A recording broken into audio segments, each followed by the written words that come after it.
Olá pessoal, tudo bem? Então, nessa videoaula nós vamos estar falando sobre a respiração celular. Nas videoaulas anteriores a gente estava falando sobre a parte anabólica do metabolismo energético, ou seja, aquelas etapas na qual a célula vai usar uma fonte de energia externa a ela para converter gás carbônico e água em glicose. Se você não assistiu essas videoaulas, é só clicar no izinho e você tem acesso a ela. Agora nós vamos começar a falar da parte catabólica, ou seja, aquela parte em que vai haver a quebra da molécula de glicose para a produção de energia. A respiração celular, ela geralmente é dividida em dois tipos. A respiração anaeróbica, sem a presença do gás oxigênio, e aeróbia, com a presença do gás oxigênio. Existe bastante controvérsia nesse sentido, então, para deixar claro aqui, eu vou trabalhar da seguinte forma. A respiração aeróbica vai ser aquela que vai usar o gás oxigênio. Já a respiração anaeróbica é aquela que vai usar alguma substância que contenha gás oxigênio na molécula para poder liberar energia. Por exemplo, o óxido nítrico. Então, nesse caso, eu vou trabalhar dessa forma. E quando não usa nenhuma outra substância, eu vou então trabalhar como se fosse respiração celular. A primeira parte é a respiração aeróbica, é a parte mais complexa e a que envolve mais etapas. Ela tem 4 etapas, que é a glicólise, o ciclo de Krebs, a cadeia transportadora de elétrons, que também é chamada de cadeia respiratória, e a fosforilação oxidativa. Então, como gosta de dizer o Jack, vamos por parte. Então vamos lá. A primeira etapa da respiração celular é a glicólise. A glicólise ela acontece sem a presença do gás oxigênio e ela vai acontecer no citoplasma da célula. Essa primeira etapa então vai quebrar a glicose. A palavra glicólise vem da palavra glico, que significa açúcar, e lise, que é quebra. É literalmente a quebra da glicose. Ela vai quebrar a glicose então e vai formar 2 moléculas de ácido pirúvico, que é um açúcar de 3 carbono. Essa reação química vai produzir 2 ATP e 2 NADH.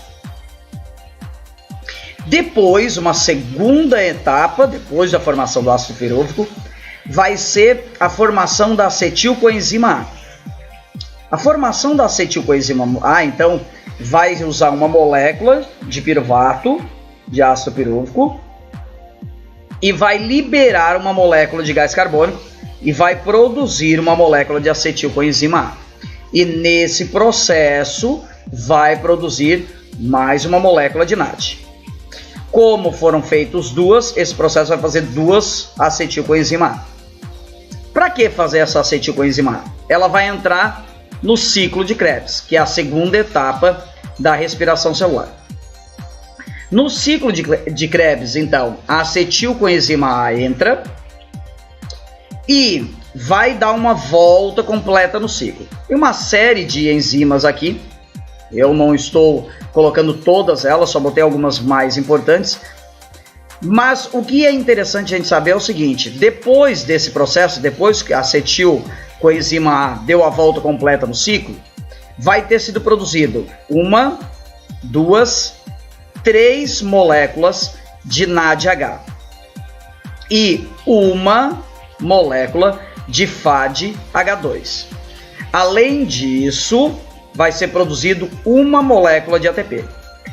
Como para cada glicose são produzidos 2 ácidos pirúvicos, então nós vamos ter a produção de, para cada molécula de glicose, 2 acetilcoenzima A. Então nós vamos ter 2 giros completos desse ciclo.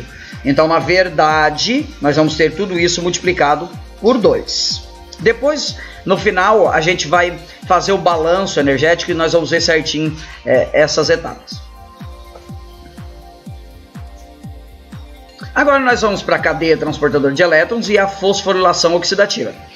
Essa etapa ela vai acontecer na mitocôndria. Na verdade, o ciclo de Krebs ele já acontece na camada interna da mitocôndria, na verdade no meio no citoplasma, por assim dizer.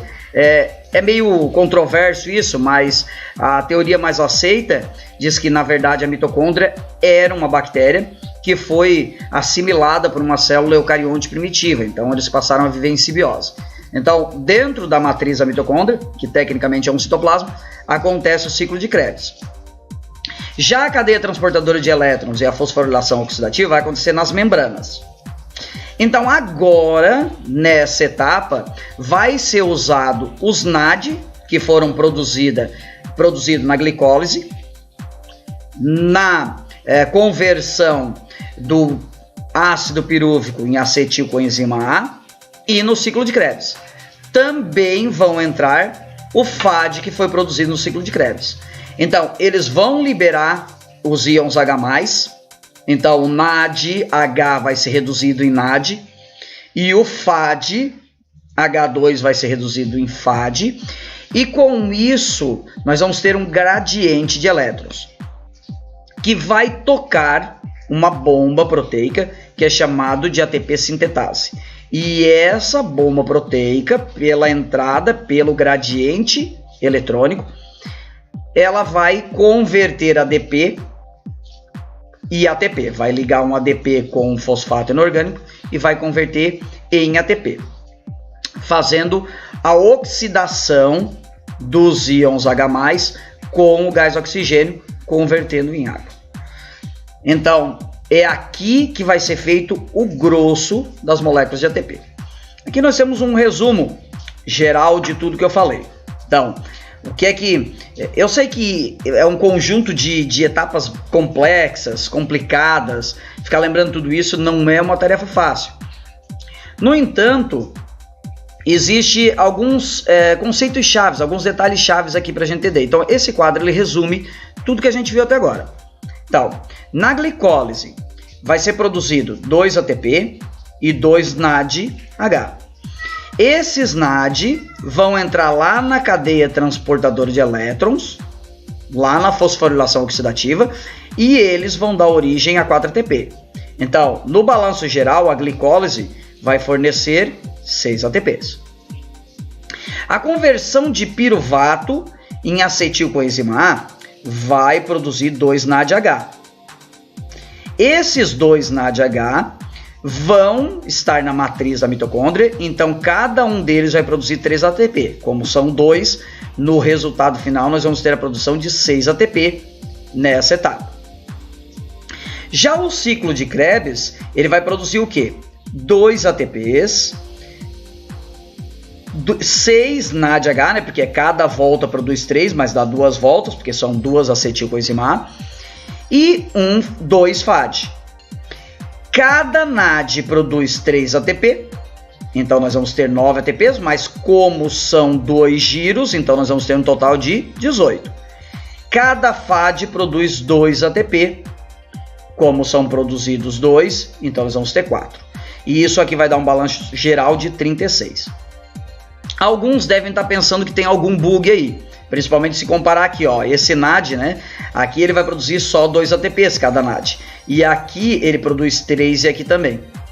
Esse aqui é um ponto de controvérsia entre bioquímicos. Alguns bioquímicos dizem que são 36 ATPs que são produzidos na respiração celular. Alguns bioquímicos dizem que são 38.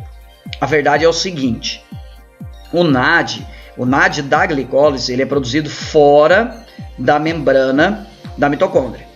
Para ele poder entrar para a membrana da mitocôndria e poder entrar na cadeia transportadora de elétrons, precisa gastar um ATP. Ele tem que ser bombeado para dentro. Então é por isso que aqui o rendimento líquido é 4 ATP. Cada NAD produz 3, mas ele vai gastar 1 para poder entrar. Então, no balanço geral, no rendimento líquido, ele vai fornecer só 2. No entanto, alguns bioquímicos dizem que em algumas células não existe esse gasto de ATP. O NAD produz 3 ATP. Então, se considerarmos que em algumas células não há esse gasto de ATP para o NAD entrar, então daí sim nós teremos 38. Então isso aqui é uma briga de cachorro grande. Vai ter bioquímico que diz que são 36 e tem bioquímico que são 38. Isso vai depender muito do autor. Então, de qualquer forma, Se aparecer lá no vestibular, se aparecer lá no Enem 38 ou 36, não está errado. Porque dependendo do autor pode ser 38, pode ser 36. E tem autor até que faz um casamento racional aqui. Tem autor que diz assim, ó, tem células que que produz 36. Tem célula que produz 38. Isso depende do tecido. Então, é uma controvérsia que acontece entre os bioquímicos. E com relação às substâncias, a célula então vai gastar uma molécula de glicose, ela vai precisar de 6 moléculas de gás de oxigênio, e no final do processo geral, ela vai ter produzido 6 moléculas de gás carbônico e 6 de água. As 6 de água são produzidas aqui, tá? Na cadeia transportadora de elétron, na fosforilação oxidativa, e as 6 de gás carbônico são aqui. Porque, ó, é uma aqui para fazer a acetilcoenzima e 2 quando a coenzima gira. Faz uma aqui e uma aqui. Então, 2 mais uma que foi necessária para produzir o piruvato, para converter o piruvato em acetilcoenzima. Então, nós temos 3. Como são 2, são 2 giros, são 6. Então, 6 moléculas de gás carbônico. Ok? Essa era a nossa aula de hoje, esse era o nosso recado. Tchau, tchau.